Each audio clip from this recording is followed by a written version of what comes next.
श्रावस्ती के अंगुलीमाल को हम एक डाकू के रूप में ही जानते हैं। डाकू भी ऐसा जो लोगों को मारकर उनकी उंगलियां काटकर उसकी माला पहनता था। भगवान बुद्ध पर भी हमला किया। आज भी उसकी कहानियाँ श्रावस्ती स्थित उसकी गुफा से गूंजती है। वह जंगल में रहता था और अपने इलाके से गुजरने वाले राहगीरों को मारकर लूट लेता था। उसकी दरिंदगी इतनी ज़्यादा थी कि वह राहगीरों को मारकर उनकी उंगलियां काट लेता था। एक बार गौतम बुद्ध अपने शिष्यों के साथ उस राज्य में वह एक गांव में पहुँचे और रात्रि में विश्राम किया।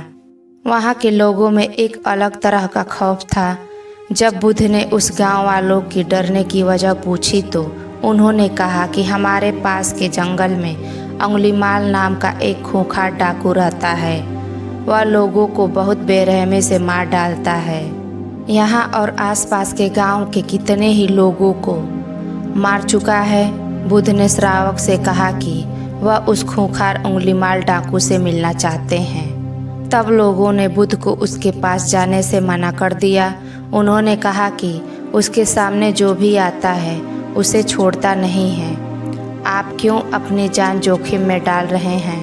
मगर बुद्ध ने कहा कि वह डाकू से जरूर मिलेंगे।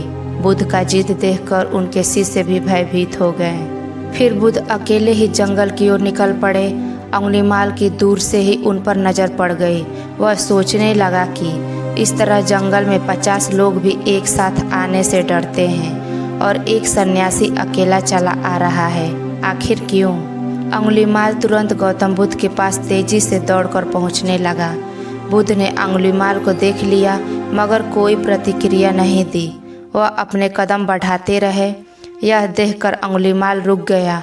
अंगुलीमाल का चेहरा बहुत ही डरावना था। उसने गले में इंसानों की कटी हुई अंगुलियों की माला पहनी हुई थी। अंगुलीमाल ने बुद्ध से कहा, सन्यासी तुम्हें मुझसे डर नहीं लगता? मैंने न जाने कितने लोगों को मौत के घाट उतार दिए हैं। मेरे गले में लटकी हुई माला इस बात की गवाह है। बुद्ध ने बड़ी नम्रता से उसका उत्तर दिया। उन्होंने कहा, तुझसे भला मैं क्यों डरूं? यह बात सुनकर अंगुलीमाल का क्रोध और भी बढ़ गया। उसने कहा, मैं चाहूँ तो अभी तुम्हारा सिर धड़ से अलग कर सकता हूँ। बुद्ध बोले कि मैं तुझ जैसे कायर से नहीं डरता। मैं उससे डरूंगा जो वास्तव में ताकतवर है। अंगुलीमाल अचरज में पड़ गया कि आखिर ये किस मिट्टी का बना है। उसने बुद्ध से कहा कि शायद तुम्हें मेरी ताकत का अंदाज़ा नहीं है। तभी बुद्ध बोले कि अगर तू वास्तव में ताकतवर होता तो किसी भी पेड़ की 10 पत्ती तोड़कर ला। अंगुलीमाल की हंसी फूट पड़ी और जोर जोर से हंसने लगा और बोला, सिर्फ 10 पत्तियाँ? अरे 10 पत्तियाँ तो क्या, मैं पूरा पेड़ ही उखाड़ कर ले आता हूँ। बुद्ध ने कहा कि पूरा पेड़ उखाड़ने की कोई ज़रूरत नहीं है, सिर्फ 10 पत्तियाँ तोड़ कर लाओ। अंगुलीमाल तुरंत पेड़ के पास पहुँचा और 10 पत्तियाँ तोड़कर वापस बुद्ध के सामने आ गया। उसके चेहरे पर हंसी और भी खिल रही थी। फिर बुद्ध ने बोला, जाओ इन पत्तियों को जहाँ से तोड़ा है वहाँ वापस जोड़ दो। अंगुलीमाल की हंसी अचानक उड़ गई। उसने कहा कि यह कैसे हो सकता है? एक बार टूटने के बाद पत्तियाँ वापस कैसे पेड़ से जुड़ सकती हैं? फिर बुद्ध ने अंगुलीमाल से कहा कि किसी चीज़ को तोड़कर कोई ताकतवर नहीं हो सकता जिसे वापस ना जोड़ा जा सके। तुम इंसान का सिर धड़ से अलग कर सकता है लेकिन उसे वापस जोड़ नहीं सकता। असली ताकत तो उसमें होती है जो टूटे हुए को वापस जोड़ दे। अंगुलीमाल के चेहरे से हंसी उड़ चुकी थी। बुद्ध की बातें सुनकर वह चुप हो गया। उसके पास बुद्ध के कथन का कोई जवाब नहीं था। उसे खुद से ग्लानि होने लगी। वह वास्तव में ताकतवर नहीं है। अगले ही पल अंगुलीमाल गौतम बुद्ध के पैरों में गिर पड़ा और कहने लगा कि उन्होंने उसकी आंखें खोल दी। अंगुलीमाल ने बुद्ध से उनकी शरण में लेने का आग्रह किया।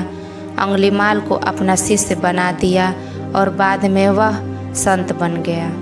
जब लोगों ने अंगुलीमाल की इस परिवर्तन को देखा तो वे हैरान हो गए। उन्होंने भगवान बुद्ध के पास जाकर उनसे पूछा इतना बड़ा चमत्कार कैसे हो गया। भगवान बुद्ध ने मुस्कान देते हुए कहा, भागता वही है जो जानता नहीं है। इस कहानी से हमें यह सीख मिलती है कि हमेशा व्यक्ति में परिवर्तन की संभावना होती है।